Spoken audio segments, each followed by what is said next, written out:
What's up, Casselberry? Welcome back. It's October 2023, and we are back for a brand new edition of the What's Up Casselberry podcast. My name is Drew Taylor, my co-host Andy Searles, and our producer Robin Kepi. We come together every other week or so. This is episode number 143 Woohoo! of our podcast. Welcome, co-host and producer. How are y'all? Hello. Robin's got her quiet, shy voice on today. She does. Well, you know. Delilah. Robin. We'll get her warmed up. But I am glad to be with you. I am excited about this episode. We have already recorded the interview that our listeners are going to hear in a little while. And honestly, it kind of touched my heart to hear some of the things that are happening in our Seminole County. And I would encourage listeners to listen all the way through, because we got a challenge for you today as you find out about a very needy population within our county. Drew, what have you been up to? How are you? Yeah, doing well. Life's good, wrangling kids. As of this recording, we will be bumping up to Halloween, Yes. which is super fun. I have a 3-year-old, so he is all about the decorations we see and the costume ideas. I think the Taylor family are going to theme ourselves as the Ninja Turtles. I think we have 4 kids, so it makes sense. Yeah. Wait a minute. Are you going to be Master Shredder? I think I'm gonna be Shredder. Yes, that's right. Also, that's right. if my math is correct, this episode will come out on Halloween. Oh, very nice. Wow, a Halloween special. Well, happy Halloween, everyone. We'll try not to make it too spooky for you. Robin, do you have a costume? I haven't put that much thought into it. Although I am going to see the Taylor Swift Eras movie tour, and I will be dressing up for that. So. Perfect. Oh, my daughter's got tickets for that. Little Barbie over there, nice. Andy, what about you? Wait, you've what? dressed up. I've known you for several years, and Andy's. I didn't mean to rush you, no, Robin. you're good. I'm sorry, but I have seen No, we Andy did in need to rush away from multiple Taylor Swift costumes. conversations, though. I'm sorry. I heard through a source. Oh, yeah?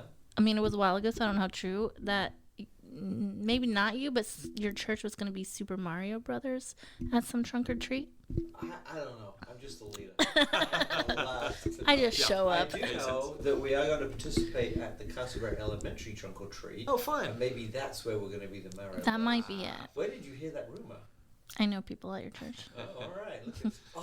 That's right. Okay, I'm putting the pieces together. Very nice. So, Drew, you were saying before you were rudely Yeah, no, interrupted I by was- producer Robin. Oh my goodness! We're a festive family, and we're a festive podcast. We go all out for our holidays. Just as an aside, before I hear about Andy's costume choices, which probably doesn't really want to talk about, Casselberry.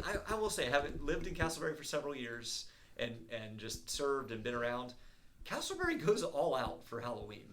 The homeowners, feels like the city has some events and some fun things. It's also a beautiful time of year. It is. At the end of October, the weather finally breaks and it cools down. But yeah, Halloween is like a big deal, and people really do go all out. I'd be curious to kind of know why exactly. Yeah, might be some kind of socio-demographic kind of stuff going on there as well. Interesting. Yeah, for sure. But do you have a particular costume that? No, I don't. And you were saying I often wear a costume. I think I worn it once, and that was last year because I had to. I just got it off Amazon. But I normally just go as a kind of grumpy middle-aged white guy, and I have perfected it. It's not a costume if that's just how you look. It's not a costume, it's what you wear all the time. Is that what you're saying, Robin? Yeah. All right. Well, speaking of middle-aged, grumpy white guys, It's time for the dad There it is. jokes of the week. we associate middle-aged white guys as dads, and Andy and I are both dads, and we love to embarrass our kids and love to say corny jokes. So here you go, listener. Drew, Here you're are not just a middle-aged couple of yet. Don't lump yourself together. dad jokes. I'm getting close. It's not far beyond the horizon. All right, Robin. Here we go. This is going to show you how much of this doesn't make sense. How I'm not middle-aged because I am hip and cool. And here we go. Anyone who describes themselves as hip and cool, because the general rule is not hip and cool. No, 100%. I agree. I own the fact that I'm not hip or cool. But if I were a hipster, Robin, how much does a hipster weigh, do you think? I don't know. A hipster just weighs a mere Instagram. You'll always be hip to me, Drew. There we go. All right, Andy, this is for you. Maybe I don't know. Andy, You mean the hipster jokes? are you for me? Andy, are you a math guy? No. No, because we're pastors, so yeah, no, we're not math guys. But if you were, Andy, you know what's odd? No, Drew. Well, yes, Drew, a lot, but what's your answer? Numbers that aren't divisible by 2. That's what's odd. Hey, there you go. There you go, jokes. Okay, I for can me. almost see that dropping from Robin's brain to the muscles around her smile. That was a slow reaction. It was yeah. a slow reaction. I'll admit that was not my best. Listen, That's okay. it's not you. It's just math is. Yeah. Leave math in the classroom, all right? We're having fun. This is after school. Love This is it. most definitely after Yes. school. This is after Wait, hours. That what's Up Casselberry in the curriculum of some of our education facilities? What kind of people would that produce? Florida public schools already get a bad rap, Yeah. so Yeah, let's not bring it down. Let's not give reason for that. All right, did you hear about the man who went for an interview? The boss said, "Thanks for filling out the job application form. Do you have any experience?" I said, "Yes, this is my 20th interview." Nice. Maybe it's because I say them so fast, Robin, Yeah. and it takes time. I'm just delayed. Which actor does the least driving? Actor? I don't know. Christopher Walken. Ah. Okay, Walken. Drew, you know, you may understand this, Robin may not. This is kind of like a guy thing, but you know that bros don't let other bros walk around with their fly open? Okay, that's bro code. It's called the zip code. Thought you were going a different place with that bros comment, but go to PG. So, Robin, as you've heard the jokes today, who won? Me. Always, always. Because I was trying to tee up for my last joke. Okay. I'm not a competitive person. I'll be the first to admit it. There you go. There you have it. The dad jokes of the week. Well, listener, we are all about breaking some news here and sharing about some of the exciting things happening in Casselberry, and we're also really into food. If you're a former listener, we have lots of episodes to listen to. We talk about food and restaurants and places to eat around town. Well, guess what? We have a new and exciting restaurant with some familiar faces. That's right. The founders of Tijuana Flats are back in the Tex-Mex arena.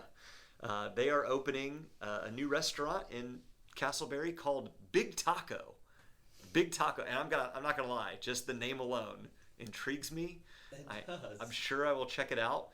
Literally in the highlighted article about Big Taco, it says Big Taco, a new Tex-Mex restaurant, is set to open its doors in November in the shopping center Casselberry Commons. Casselberry Commons is on 436, a little bit down from the Walmart there, kind of across the street from Metro Diner and the Publix there. But they are going to be serving tacos, chimichangas, tostada salads, and special dishes. And they're focusing specifically on making it a family-friendly venture. So, Andy, what do you think about a new taco restaurant, new restaurant from the guys that brought us Tijuana Flats? I'm a big fan of Tijuana Flats. I'm Of a course. big fan of food. So I say kind of bring it on. Tijuana Flats has really been an amazing story, and I knew they grew that name and that brand before they sold it. And I believe it's the son, right, of the owner who's going to run this. So they know what they're doing. That's right. We're honored that Casselberry is going to be the first. There's something about Big Taco. That's how we would say it in England. Taco. You sounded like Nelly on The Office. The Yeah, Office. taco. Right? There's something about Big She's also British. She is. Did you just mute me? No, she was saying she's also British. Yeah. Yeah, Nelly.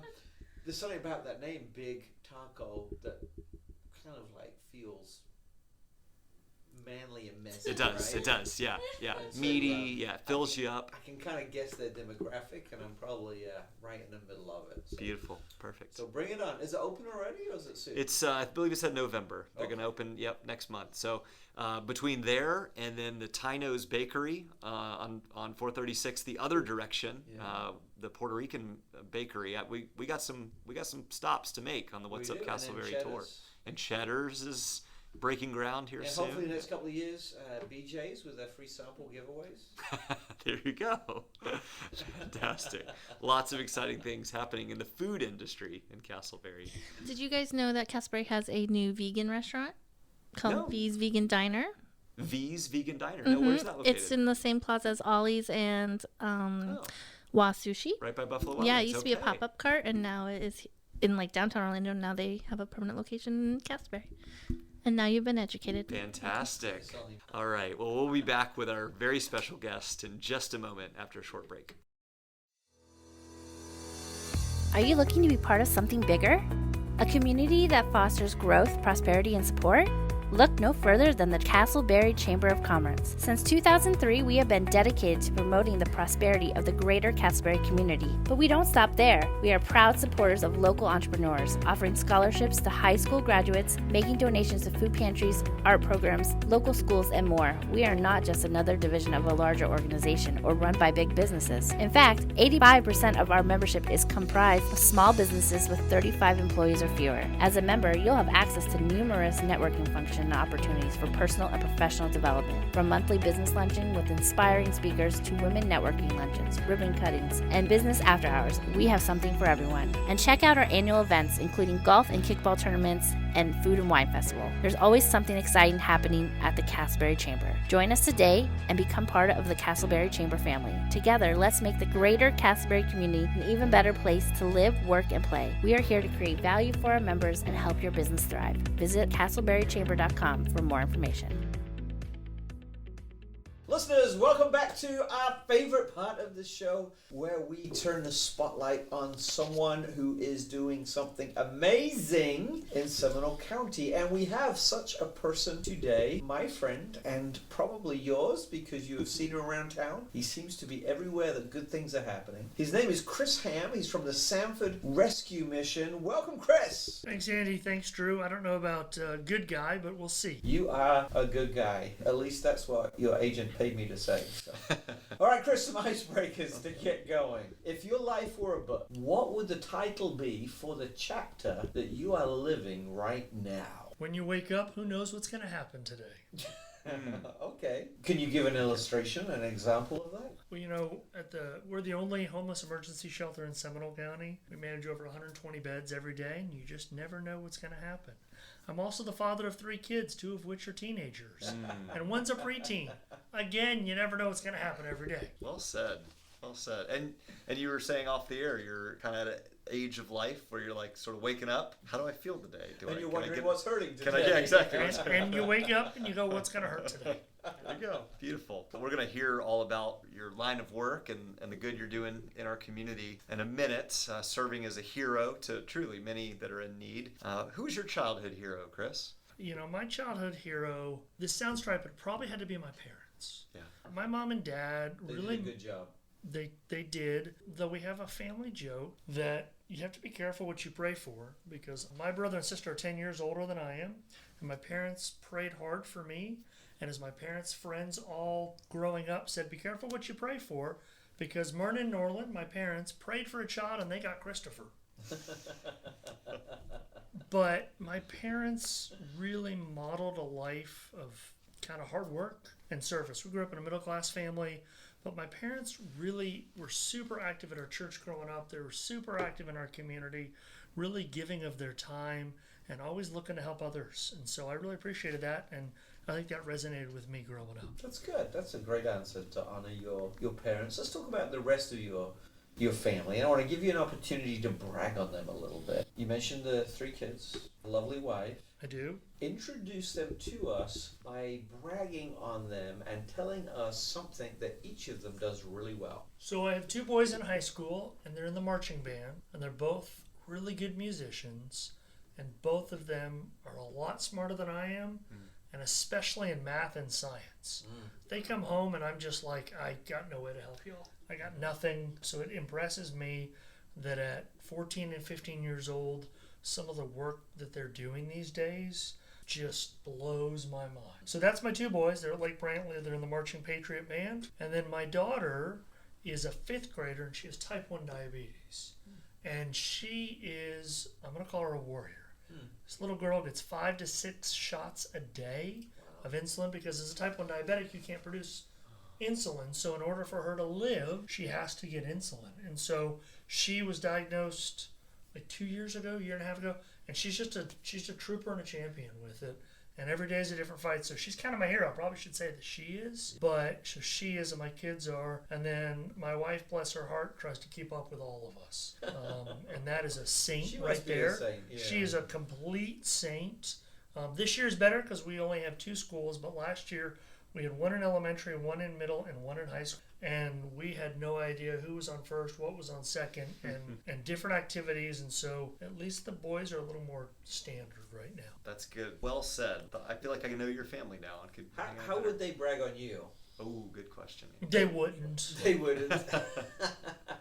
Not at all. They would go, "Oh, Dad." That could be a new icebreaker. At your funeral, what would people say about you? Well, maybe what do you want them to say about you? Maybe what you want. You lived a good life. Well done, good and faithful servant. That's what I wanted to say. Well done, good and faithful servant. Well, part of the building that legacy, then, that's a perfect transition, is what you do with the time you have in this life. Chris, you for Rescue Outreach Mission, and could you give us kind of just an overview of what that is, where you're located, and some of the fun facts and figures about what you guys are about? Thanks, Drew. Yeah, so Rescue Outreach Mission, we're Seminole County's only homeless emergency shelter. We're located in historic Goldsboro and Sanford, and we've been there since 1987. And we have 2 buildings. We've got our family building for families with children, and then we have our single building. So we have single adults on our campus. Manage about 120 beds, provide everything for our guests. We don't call them clients, we consider them guests when they come in the doors. Our goal is to really move them from street homelessness into permanent housing. So when I started in January of 22, in 21 we were able to help 70 people transition. In 22, over 213, and then this year over 140. And so our focus is coming alongside, and we really want to equip and empower and not enable those who are experiencing homelessness. And we do that a couple of ways. One of the biggest ways is really through our case managers, or coaches as I like to call. And for every person that comes in, they sit down, they talk to them, they listen to their story, they try to help them figure out what they need to do in order to achieve finding housing for themselves. And so that's really our goal, is to come alongside, help them out, listen to them. We do everything from helping them write a budget, because some of them have never written a budget, to helping them apply for either Social Security, disability, or VA benefits if they have access to those, if they don't able to have access to those, if they don't have an ID, which a lot of folks don't, because that's one of the first things you lose is your identification when you're experiencing homelessness. And so that's what they really do. I'm proud of the fact that we do case management. Many agencies are like Monday through Friday from like 9 to 12, 8 to 12. We're 7 days a week. We want to remove as many barriers as possible and really listen to our folks. And just a quick snapshot. So when we're recording this last night, we had about 35 single men, 19 single women. We had 16 families and 40 children sleeping in our shelter. Wow. We've never had that many kids. And while that number's huge, I will also tell you, according to Seminole County Public Schools, as of today, the 1st of October, there's an additional 62 children from our county schools who are sleeping in their cars or in the park benches or in tents here in Seminole County. Mm-hmm. And that, people ask me, what's my why? That's my why. There's no child should be sleeping on the streets. And, we arguably live in the greatest county, in the greatest state, in the greatest country in the world. And that's unacceptable to me. So we've got to do better. I love that. I love everything you said about that. It's hand up, not just hand out, although there are times when we just need to hand out. It's empowering people. It's making their lives better. And I love your why. Just a personal story, if I can, and I'll figure out how to tie it into a question. But a few weeks ago, I do some work with the Casselberry police, and I got a call late on a Friday night.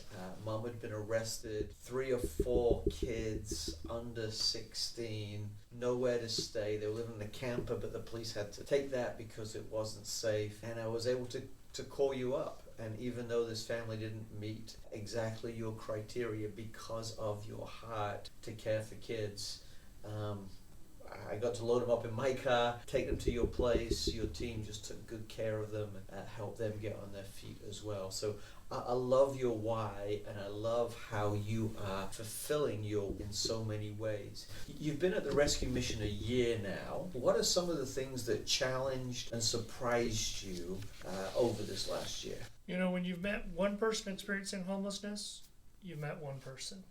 Right. And so everyone's story is different. So many folks think, oh, if you don't have a house, you're just lazy, or you're a drug addict, or you're a bum, or you're useless. And that's not true. Yeah. The thing that surprises me right now is we're seeing the cost of rent is shooting through the roof. We're seeing a lot of folks that are really like first-time homelessness. And these are, some of them, retirees that are on Social Security, and their Social Security is staying pretty flat or maybe a small increase, but the rent's going up $200, $300, $400 a month. They can't keep pace with that, and so for the first time, they're experiencing homelessness. In fact, recently, last month, we had a young retiree couple, not young, but they've been living with their daughter, and they were doubled up in their apartment, and they got evicted, and they had nowhere to go. Their Social Security didn't cover barely anything, and they were at a loss. They came to us, our case managers were able to come alongside, listen. We were able to find another daughter in Alabama, and thanks to one of our partners, we were able to get them on a Greyhound bus so they could get back, so they weren't staying in the shelter for a long time. Wow. But we're seeing that every single day. You know, the average cost of rent in our county right now is like $1,900 a month for a 2-bedroom. Isn't that crazy? Which means your income needs to be at least $60,000. When you're coming out of college, a first-year teacher, they're not making that. Our police officers, our first responders, they're not doing that. So they're having to not live in our county or live somewhere else. I think I read a statistic that about 60% of our county employees don't even live in our county because our cost is so high. And prices are going up. We know. I mean, I've got 3 kids. I'm buying milk all the time. And, that's all my kids drink, which is a good thing. But I was at Aldi and the price keeps going up, and we can't keep up with this. Yeah. And so, but at that rate, at $15 an hour, I think it's like 111 hours a week that someone has to work to be able to afford. Because your affordability should be about 30, maybe 35%. But we have a lot of folks that are spending 50% or more. And then if their kid gets sick, or they get sick and they miss a day or two of work, well, how do they make that up? So that's where they circle and begin to spiral. Now, our hope is that they can stay in their apartment, and we work with a lot of great partners in our community. We work with folks like Hope Helps in Oviedo, or the Sharing Center in Longwood, or Christian Help here in Casselberry, and we try to work with them because if folks can stay in their units for as long as possible, that's the best thing. Because once you get an eviction on your record, it's hard to break out of that. You have to pay that back. Yeah. And so part of what we do is when folks come into our shelter, we sit and we write their budget with them. And we say, how much debt do you have? How much credit card debt? Do you have an eviction? And, medical bills. And we put all that down and, we ask them quite candidly, how much, what are you spending your money on? And we put it on a piece of paper for them. And oftentimes they'll say, well, my goal is to live in a 3-bedroom, 2-bath house in Lake Mary. And that's a fantastic goal at $3,000 or $3,500 a month. So maybe you need to think an intermediary step, which is maybe as a single person a room for rent, or maybe we can find other avenues for you to be able to partner with other people.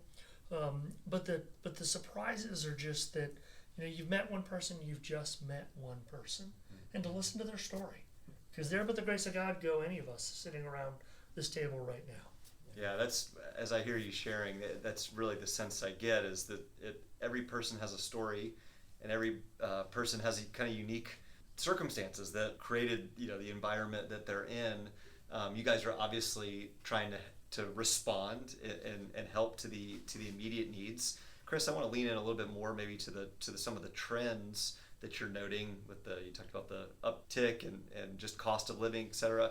How does Rescue Outreach Mission how do you hopefully see yourselves adapting as you kind of forecast the next 5-10 years as things change in this county? And things are going to get worse before they get better, I believe. We're just starting to see places like New York City and Chicago. They've been working with those experiencing homelessness for hundreds of years. We haven't. We're relatively young as a state. And so folks are coming in droves. because there's a greater life down here, everyone believes. And this is a great place to live. I chose to move back here a number of years ago because we have a phenomenal school system. We've got a great sheriff. It's a great place to live, work, and play, as we like to say in Seminole County. But I think it's going to get worse before it gets better.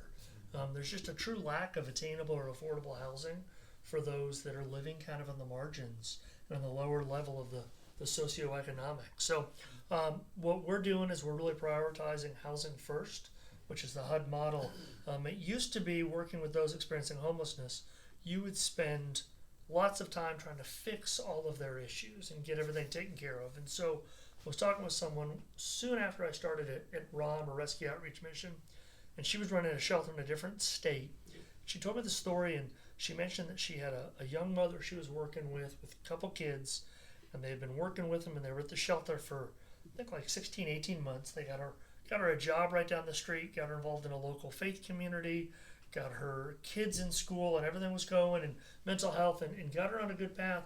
So they found her a place to live, but it was like 8 miles away and the next county over. So her kids had to get enrolled in a new system, and the school social worker, the principal, no one knew her kids.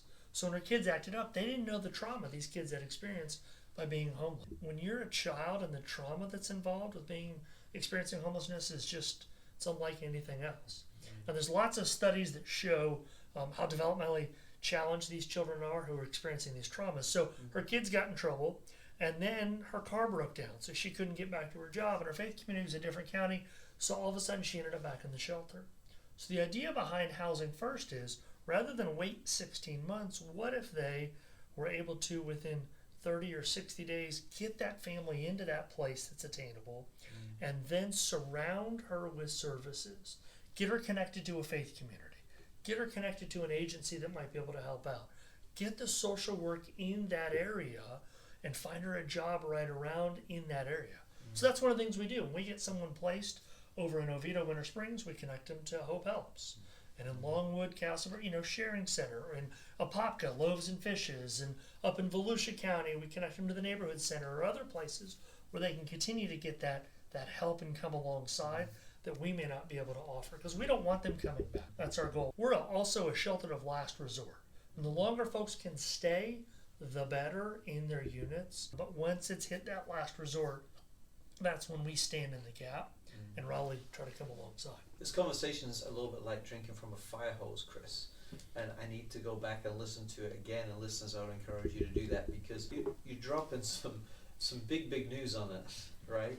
That Seminole County, for everything that we've got going really, really well, there are some significant challenges.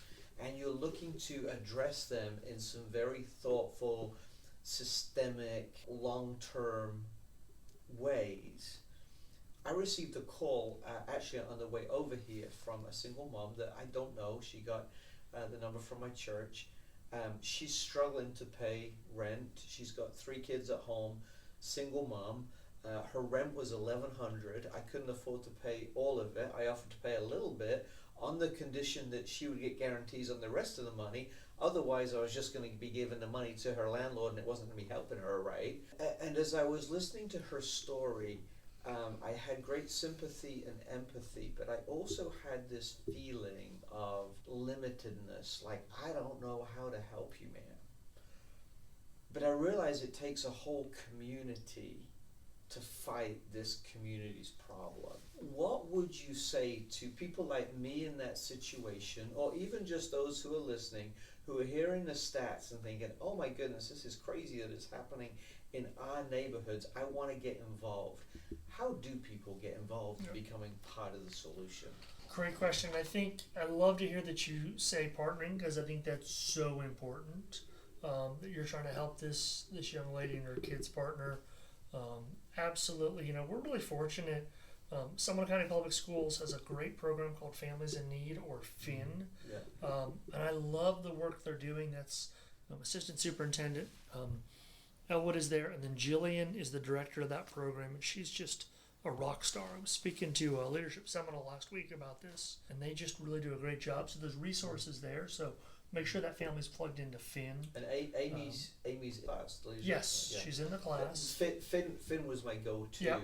because I believe that they got resources if you have kids in the school system. They do. If you have kids in the school system, there are definite resources with Finn. In fact, at the end of the school year last year, Finn did a survey and found we had 2,700 kids in Seminole County that were considered homeless.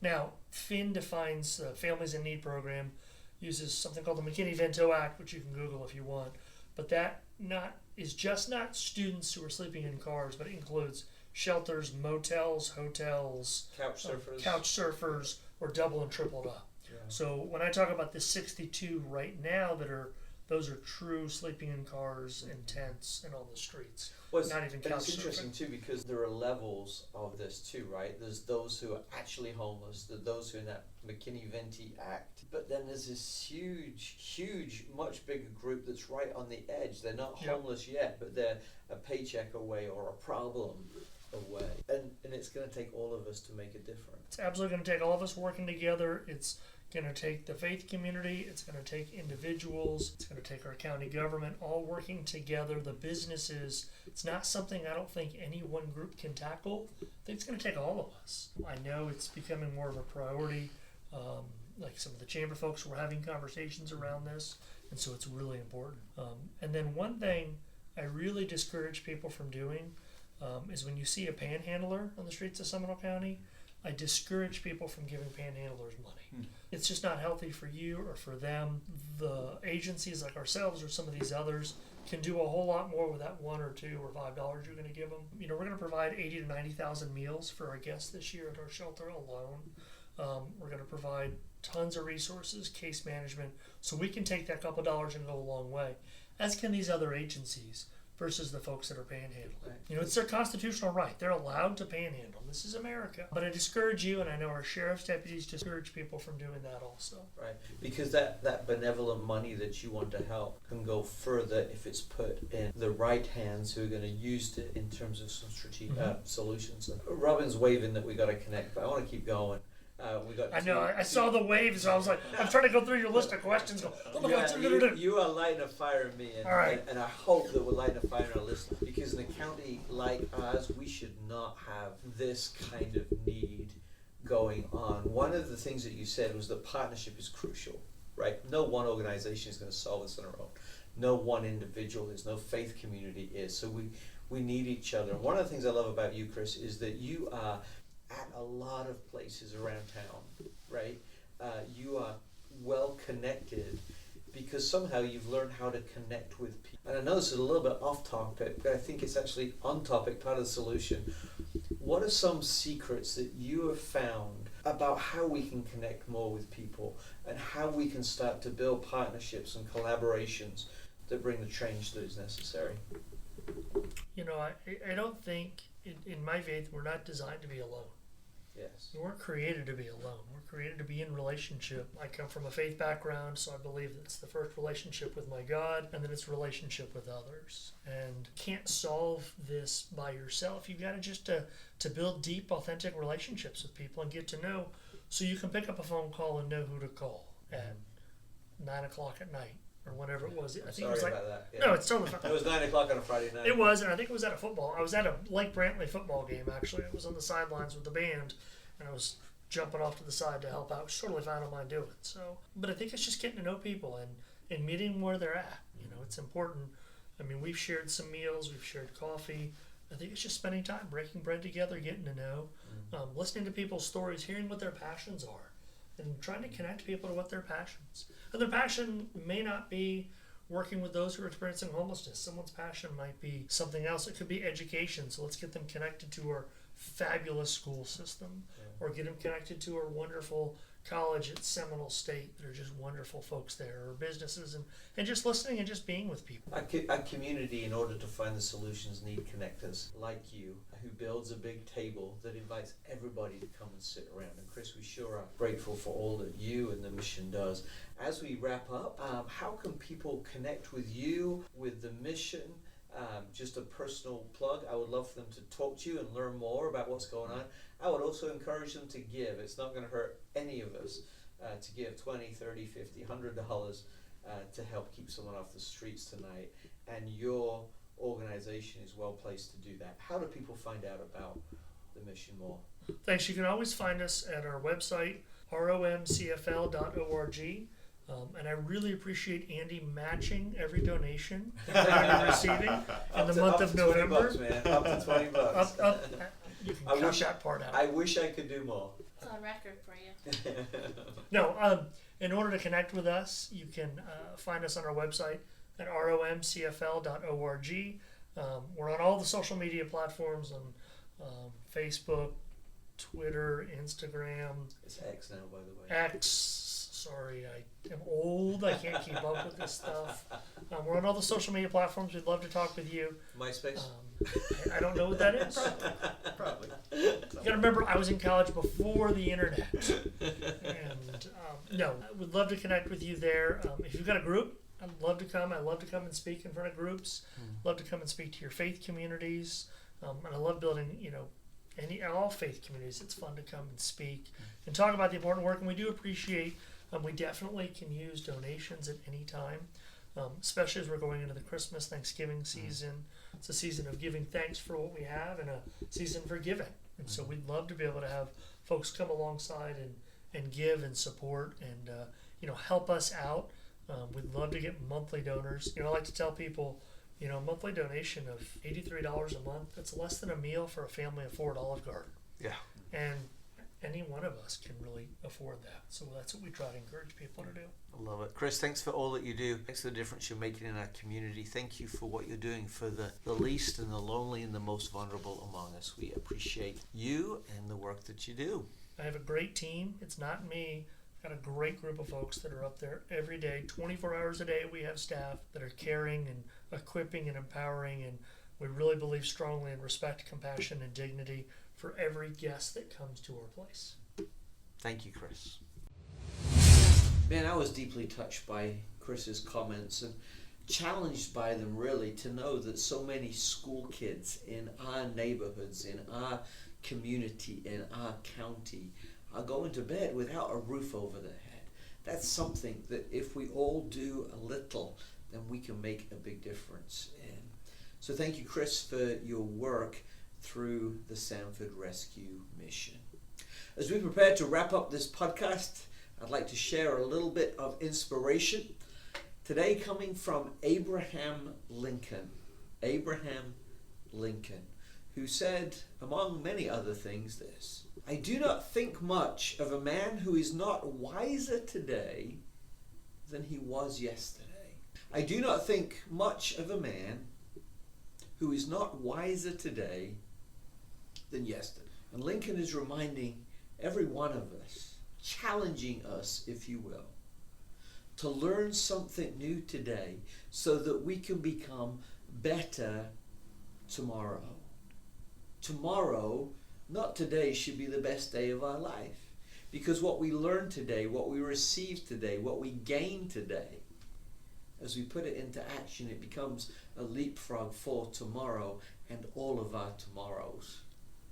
Abraham Lincoln said, I do not think much of a man who is wiser today than yesterday. So friends, do something today that will make you wiser tomorrow than you are today. Thank you, Andy. Thank you, President Lincoln. Thank you, listener, for listening to this episode of the What's Up Casselberry podcast. This podcast is hosted by Andy Searles and Drew Taylor and produced by Robin Kepi. For more information, please visit us at whatsupcasselberry.org. Until next time, have a great week.